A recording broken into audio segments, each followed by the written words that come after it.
صباح الخير يا حلوين، وحشتوني جدا جدا، يا رب تكونوا بخير. تعالوا معايا فلوج النهارده. هروح اجيب الظرف بتاعي اللي هو الظرف بتاع التدريب الصيفي، علشان هننزل تدريب عملي في المدارس. المهم اول حاجه قمت غسلت اسناني طبيعي زي ما انا بغسل سناني كل يوم، بس فهغسل سناني واجيلكم.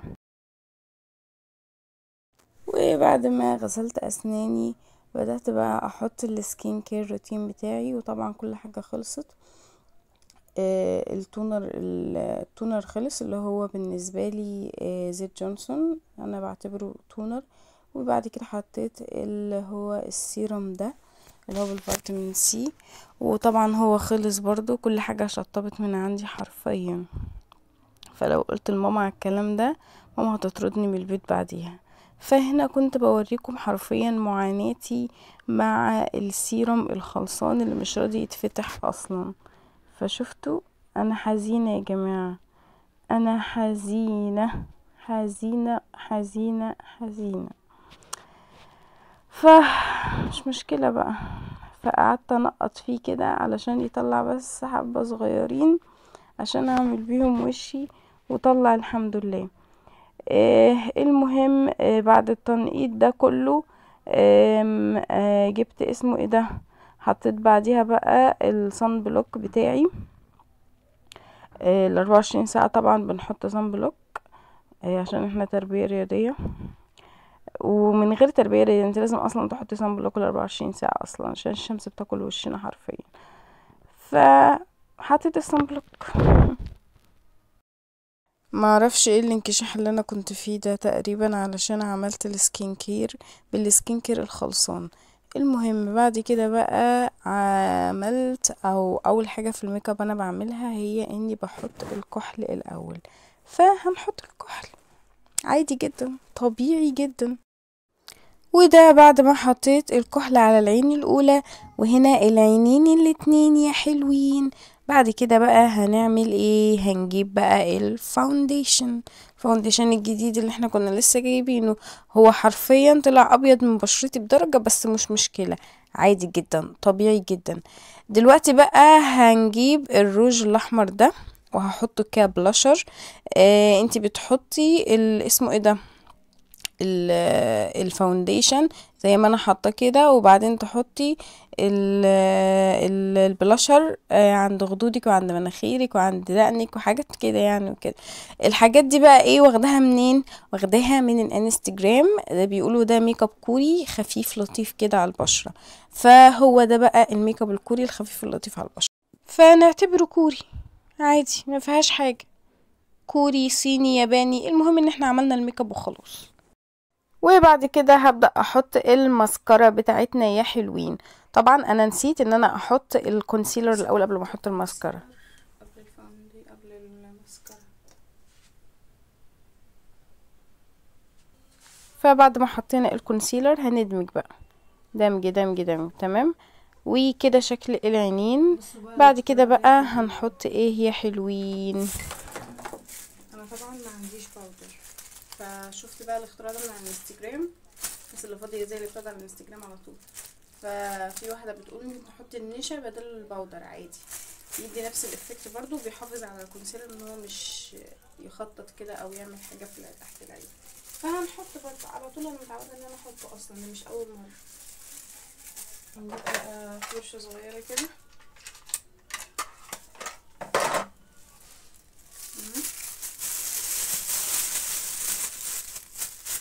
نحط الفرشه كده ونخبطها.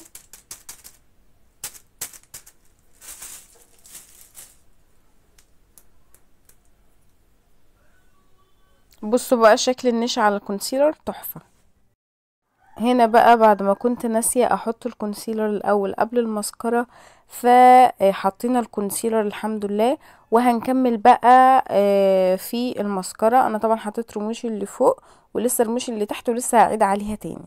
فهنكمل عادي، مش ورانا حاجة، فاضيين ولا كأننا رايحين نجيب ظرف ولا نعمل اي حاجة.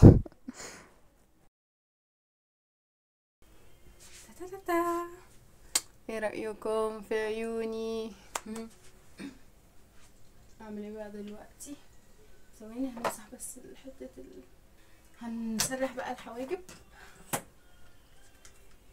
ماشي، اول حاجه بحط فيها بتاع ده، باخد اللون البني عشان انا لون عيوني بني، بس بني بس ما بيظهرش غير في الشاشه او الفلاش، غير في فلاش الموبايل، وكمان ما بيظهرش برضو غير في الشمس، فمعرفش بقى. نسيت اقول لكم يا حلوين، الحمد لله اتشفيت من الجرثومه، باركولي، اكتبوا لي بقى كومنتات حلوه كده، واكتبوا لي الف مبروك، وربنا يشفيكي كمان وكمان وربنا يشفي اي مريض يا رب. انا مبسوطه جدا ان الجرثومه راحت من عندي، اصل بقالها سنتين، حرفيا سنتين، من السنه اللي فاتت والسنه دي، بس الحمد لله.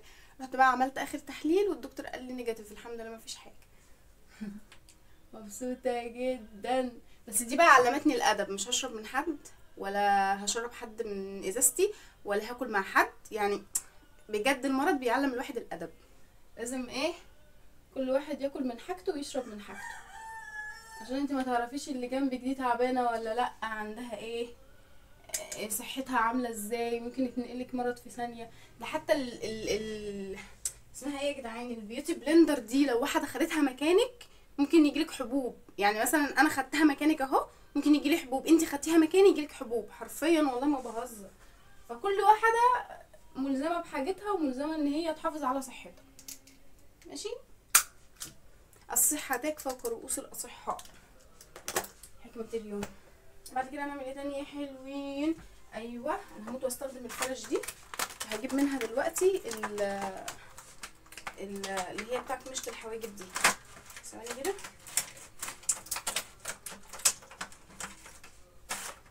عارفه انتوا متحمسين زيي، كلكم عايزين تشوفوا انا بجربها ازاي، الهبل ده كلكم عايزين تشوفوني بيها يعني. المهم بقى هنبدا بقى نسرح حواجبنا بالمشط، وبعد لا ده المشط ودي الفرشه، صح؟ بصوا احنا هنعمل دلوقتي بصوا انا كنت حاطه هنا في الفاونديشن اللي انا كنت لسه حطاه، كنت حاطه هنا بلاشر، بس البلاشر اختفى، هنحط البلاشر تاني. بصوا يا حلوين، ده الفاينل لوك كده بقى، خلصت خالص ولبست، معلش بقى عشان معرفتش اصور لكم اللبس اللي انا هلبسه، وكملت لكم الفيديو يعني وكده، علشان التليفون ما عادش فيه مساحه خالص، فمعلش بقى استحملونا. المهم دلوقتي بقى هنجهز الشنطه بتاعتنا. هنحط ايه بقى في الشنطه؟ هنحط البوك اول حاجه، ماشي، وكمان هنحط الصن بلوك ثانيه، وادينا جبنا الصن بلوك. بعد كده بقى هنحط ايه تاني في الشنطه يا حلوين؟ نفكر مع بعض. ايوه، السماعه، مش لازم ننسى السماعه، السماعه دي هي اللي بتهون علينا غربتنا، فهنحط بقى السماعه بتاعتنا. وبعد كده هنحط الميك اب، اللي هو مش حاجات كتيره يعني، انا بجيب البلاينر والروج والبلاشر بس. نقفل شنطتنا. جود. من الخاسرين.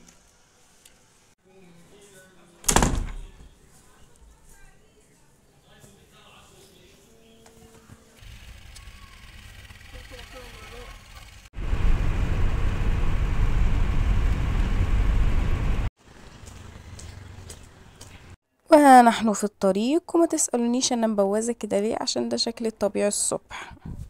طيب يا حلوين، انا حاليا منتظر الدكتور عشان تيجي، هي لسه ما جاتش، انا مش عارفه، الراجل بيقول لي هتيجي اخر النهار. اخر النهار ازاي؟ ما اعرفش، هفضل قاعده كده لوحدي لحد ما الدكتور تيجي اخر النهار. اخر النهار ده معناه العصر كده، ولا الساعه 3 الساعه 4، ما اعرفش. فانا بعت للدكتور رساله ولسه ما ردتش، فربنا يستر عشان مش هفضل قاعده القعده دي. انا حاليا قاعده بالنهار، استنى اوريكم الملعب بتاع مركز الشباب بتاعنا، استنى. هو ده الملعب يا حلوين، ايه رايكم؟ فالقعده دي كلها عشان خاطر الجواب بتاع التدريب الصيفي، تخيلوا، عشان خاطر الجواب ده هيبقى فيه درجاتنا طول التدريب الصيفي، شوفوا درجاتنا فيها ايه، وهنبعت بقى الجوابات دي للكلية عشان يشوفوا ان احنا حضرنا التدريب الصيفي ولا لا، فاهمين؟ فهو ده الجواب باختصار يعني. واخيرا جبنا الجواب اللي مشحططنا وتعبنا طول اليوم معاه، حرفيا ما جاش في دماغي غير الاغنيه بتاعت هو ده بقى اللي انتي لابسه له متشيكه حرفيا يا جماعه والله. وبعد كده اتغديت يا حلوين بالاكل اللي هو فايض من امبارح، اللي هو رز وسمك وبس. كنت تعبانة حرفيا جدا، اليوم كان متعب جدا جدا، بس عدى على خير الحمد لله. وبعد كده حليت بالرمان ده. كده يكون الفيديو بتاعنا خلص يا حلوين. لو عجبكم الفيديو متنسوش تعملوا لايك سبسكرايب لكم عشان توصلكم كل الفيديوهات الجديدة. وي باي.